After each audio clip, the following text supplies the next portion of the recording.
In a bowl, add your eggs, then add your sugar and vanilla extract,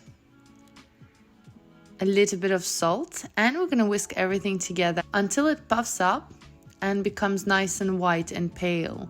The mixture should almost double in size. You want the eggs to be nice and fluffy.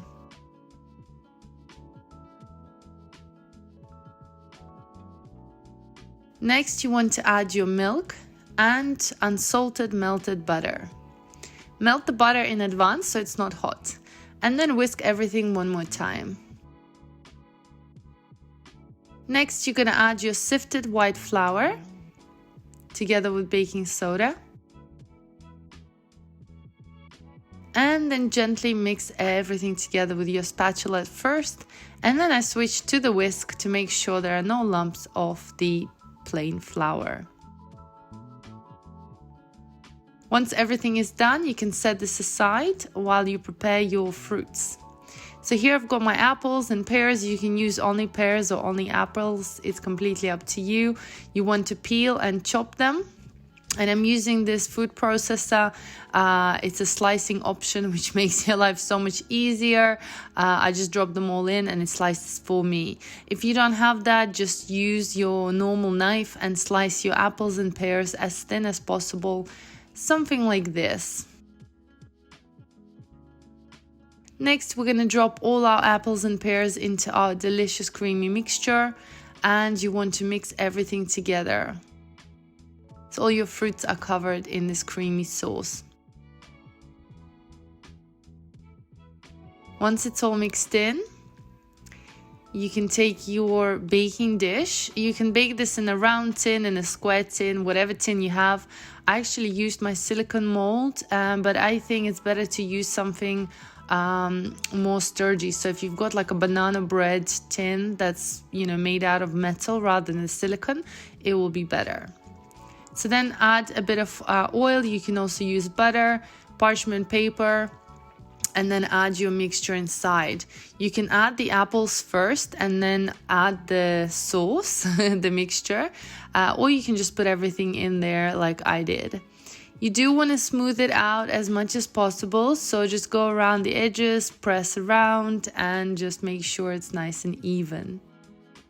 Bake your apple pear fluffy pie cake in the oven for about 30 minutes at 180 degrees Celsius or 350 Fahrenheit. While our pie is baking, we're gonna make the topping. So add unsalted butter, a couple of cookies. You can use any cookies that you like. I'm using just normal digestives. And then almonds. You can replace the nuts, although I have tested with other nuts and I prefer the almonds. Sugar. And we're gonna blitz everything together until it's nice and crumbly. You will see the mixture will become just like so. This topping is to die for, trust me. After 30 minutes, gently take your cake out. You will see that the apples have already cooked and the mixture is nice and soft. But it's not ready yet. We're gonna top it up with our crumble, nutty crumble. And just evenly divide the crumble around your cake. I'm just using a spoon and then gently putting it all over the cake. And then using my spoon, I'm pressing inside my mold. And now our cake goes back into the oven for about 20 more minutes. So in total, we're going to be baking this for about 50 minutes. So once it's done, it's going to look like this. Your house is going to smell amazing, I promise you. You want to leave it in your mold for about 15 minutes before you start taking this out.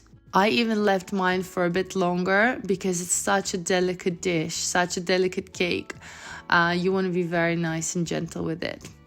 Flip it over, take off your parchment paper, and then flip it over again onto your presentation board or a dish. And yes, you might want to leave it for a little bit longer to set and cool down before cutting into it. As it's warm, it's gonna fall apart. So the longer time it has to cool down, the more sturdy it will be. But once you cut inside, you can see how creamy it is. It has no cream inside, yet it tastes so soft, so creamy. You have the crunchiness from the nuts, and all the flavors work together so well. Honestly, guys, it's such an easy recipe and so delicious. I hope you enjoy it.